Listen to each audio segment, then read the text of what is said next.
कहते हुए प्रिया मोहित के गले लग जाती है। जैसे ही प्रिया मोहित के गले लगी, तेज हवा चलने लगी। धूल भरी आंधी में उन दोनों को कुछ भी नजर नहीं आ रहा था। प्रिया के चेहरे पर बाल उड़ रहे थे।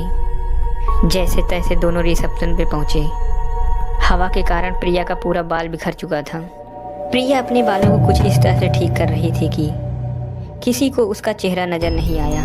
मोहित रिसेप्शन से अपने कमरे की चाबी लेकर प्रिया के साथ अपने कमरे में पहुंच गया। ना ही किसी होटल के स्टाफ का और ना ही मोहित का और ना ही प्रिया का ध्यान गया कि होटल के रिसेप्शन पर प्रिया की पुनर्जन्म की फोटो लगी हुई है। मोहित ने प्रिया के लिए होटल का सबसे बड़ा रूम बुक किया हुआ था। दिन भर के सफ़र के थकान के कारण उस बड़े से आलीशान कमरे में लगे हुए पलंग पर मोहित और प्रिया दोनों जल्द ही गहरी नींद में सो गए। कमरे में पूरा अंधेरा था और उस कमरे में केवल नाइट लैंप जल रहा था।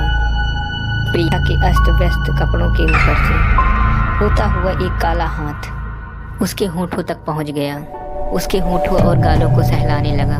उसके होठों और गालों को सहलाते हुए वो हाथ उसके होठों को मसलने लगा। पहले तो वो नींद में प्रिया को लगा कि पास में सो रहा मोहित कि उसे परेशान कर रहा है, मगर उस हाथ के खुरदरापन के कारण उसके गाल छिल गए। वो चीख कर उठी